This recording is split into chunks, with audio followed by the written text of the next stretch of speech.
Hello दोस्तों, आप सभी को सलाम नमस्कार। मैं आपका दोस्त फैज हूँ। क्या आप भी अपनी लाइफ को लेके या किसी और चीज़ को लेके किसी से कंपेयर करते हैं दोस्तों? तो आप सावधान हो जाइए, क्योंकि इस माध्यम से आज हम लोग सीखने वाले हैं कि हमें कभी भी अपने आप को किसी से कंपेयर नहीं करनी चाहिए। तो स्टोरी का टाइटल है द जय एंड द पीकॉक्स।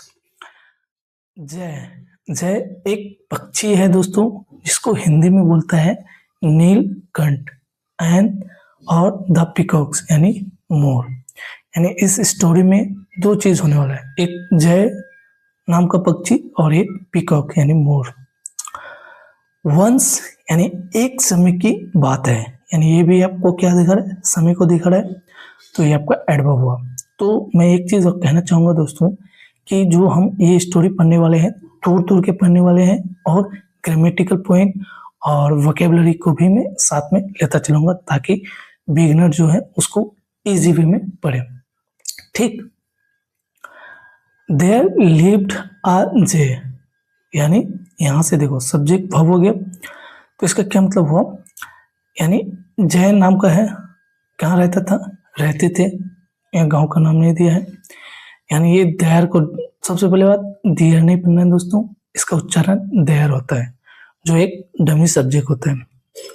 आगे बढ़ते हैं। वो वांटेड यानी जो चाहते थे, यानी इस नाउन की एक्स्ट्रा जानकारी दे रहा है। इट मीन्स ये आपका रिलेटिव प्रोनाउन है। जो चाहता था to be as beautiful as the peacocks, जो कैसा बनना चाहता था, एक सुंदर मोर के जैसा बनना चाहता था। बी मतलब होना, यहाँ यूज किया जाएगा बनना। द जय अल्सो हैड लॉन्ग, यानी जो जय था नीलकंठ पक्षी, उसके पास भी क्या थे, लंबे कलरफुल फेदर्स, यानी लंबे कलरफुल यानी रंगीन पंखे थे। बट लेकिन ये आपका कंजंक्शन हो गया दोस्तों। ही वॉज नॉट सेटिस्फाइड, लेकिन वो उससे क्या था, संतुष्ट नहीं था। विद देम यानी उन पंखों से। ठीक। ही क्या बोला है, वो सेटिस्फाई नहीं था, किससे, जो नीलकंठ इस पक्षी के पास जो पंखे थे वो उससे क्या थे, सेटिस्फाई नहीं थे, इसलिए यूज विद देम का यूज किया। ठीक। ही थोड़ा स्टोरी को है ना दोस्तों समझते चले, ताकि आपको इंटरेस्टिंग है, ऐसा नहीं कि सिर्फ जो पढ़ा रहे बस ऐसे ही, तो थोड़ा समझ के तहत। He kept comparing himself with the peacocks, यानी he kept comparing, वो हमेशा क्या करता था, कंपेयर यानी तुलना करता था, himself with the peacocks, किससे, मोरों से, यानी वो अपने आप की तुलना हमेशा मोरों से करता था। One day, एक दिन, he found, उसने पाया, a bunch, इसको बुंच नहीं पढ़ना दोस्तों, बंच यानी गुच्छा। he found a bunch, यानी उसने क्या पाया, एक गुच्छा पाया, ऑफ पीकॉक फेदर्स, यानी मोर के जो है पंखों का, वह क्या मिला उसे, एक गुच्छा मिला। ही गैदर्ड, उसने क्या किया, जमा किए, ये सिंपल पास्ट है दोस्तों। ईडी, जितने सारे ईडी आए लास्ट में वो समझ जाओ, वो सिंपल पास्ट का सेंटेंस है।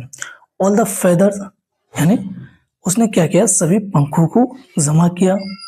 जी, किसको मिला था, यानी नीलकंठ इस पक्षी को कुछ पीकॉक के क्या मिले थे, पंख मिले थे, जो जो क्या किया उसने, सभी पंखों को उसने क्या किया, जमा किए थे। ठीक। यहाँ तक देखो, यहाँ तक हो गया। एंड टाइड मतलब हो गया टाई का पास्ट है यहाँ टाइड, यानी बांधा। देम टू हिज टेल, और उस सभी पंखों को क्या किया उसने, अपनी पूंछ में बांधा। प्लीज्ड विद हिज लुक, यानी उसके बाद जो उसका एक नया रूप आया, उससे क्या था, वो खुश हो गया। ठीक, बहुत ज्यादा खुश था, या खुश होकर। He proudly strutted towards a muster of peacocks.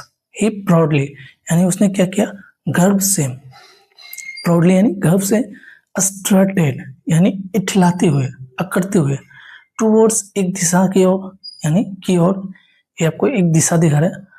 Muster of the peacocks.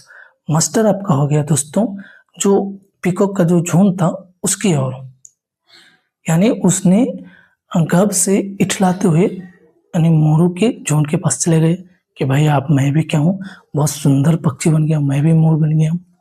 थोड़ा आगे देखिए दोस्तों, as he was enjoying his time, जैसे ही उसने क्या कह रहा था, आनंद कर रहा था उस समय, द पिकॉक्स रिकॉग्नाइज, अब क्या हुआ, रियलिटी सामने आ रहा है दोस्तों।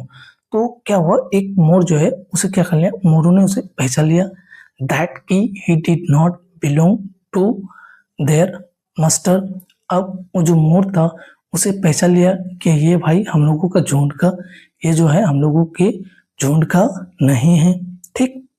दे पेक्ट अब एट हिम, उस चीज पता पाने के बाद वो क्या किया दोस्तों कि उसे नोचना शुरू कर दिया, ठीक, कि ये तो हम लोग का झुंड का है नहीं। And tore all the feathers, और क्या किया, टोर मतलब फाड़ना होता है, तो यहाँ नोच नोच के क्या किया, उसके जो भी पंख थे, फेदर ऑफ यानी निकाल लिया, गिरा दिया, हिज टेल उसकी पूंछ से, उनकी पूंछ से।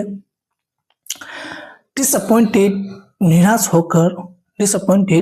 होकर he walked back to his friend, वो निराश होकर क्या किया, अपने दोस्तों के पास फिर क्या किया, वापस चले आए। दे वर एंग्री एट हिम, उसके दोस्त जो थे उस पर क्या थे, गुस्से थे, क्यों थे, तो आगे देखो, for pretending to be better than them, for यानी क्योंकि, इसका मीनिंग जनरली हम लोग के लिए पढ़ते हैं, यहाँ क्योंकि होगा, ये आपका कंजंक्शन है दोस्तों, ठीक, क्योंकि वो क्या करते थे हमेशा, देम यानी उनसे, अपने दोस्तों से वो क्या समझते, बेहतर समझता था, इसलिए क्या उससे उससे वो लोग नफरत करते थे, ठीक। उसके दोस्त, ही रिग्रेटेड यानी नीलकंठ, जय को क्या हुआ, अब उस चीज का पछतावा हुआ, हिज डिसीजन अपने फैसले पर, एंड लर्न दैट, अब वो जो है उसे सीख मिली क्या, कि God has made every one beautiful, जो ईश्वर है सभी को क्या बनाया, सुंदर बनाया, इन देयर वे, अपने अपने तरीके से, ठीक। तो आशा करते हैं दोस्तों ये छोटी सी स्टोरी आप लोग को समझ में आ गया होगा। मैं स्टार्टिंग में ही बोला था दोस्तों कि कभी भी किसी से कंपेयर मत करो, जो भी आपको ईश्वर दिया है, जैसा दिया है, काला दिया, गोरा दिया, अपने आप को हमेशा बेस्ट समझो, क्योंकि आपकी काम ही पहचान है, तो हमेशा हम लोगों को अपने काम पे फोकस करना चाहिए। तो लास्ट में क्या है, मॉरल स्टोरी दोस्तों, यानी मॉरल यानी नैतिक जो है दोस्तों, नैतिक शिक्षा क्या देता है हमें, नेवर रिग्रेट बीइंग योरसेल्फ, कभी भी अपने आप में होने में कभी क्या महसूस मत करो कि हम क्या है, नीचे हैं, इस चीज का कभी भी पछतावा न करो, यानी जो भी हो अपने आप को बेस्ट समझो, ये मॉरल स्टोरी है दोस्तों। तो आशा करते हैं दोस्तों ये स्टोरी आपको समझ में आया होगा, छोटी सी स्टोरी है जो कि काफ़ी इंटरेस्टिंग है। तो आप लोग को कुछ भी समझ में आया दोस्तों तो प्लीज़ भाई को सपोर्ट कर दिया करो यार, क्योंकि एक वीडियो बनाने में बहुत समय लगता है, बहुत मेहनत लगता है, और एक दिन की मेहनत नहीं रहती है। तो मिलते हैं दोस्तों नेक्स्ट वीडियो में, बाय बाय, आज के लिए इतना ही।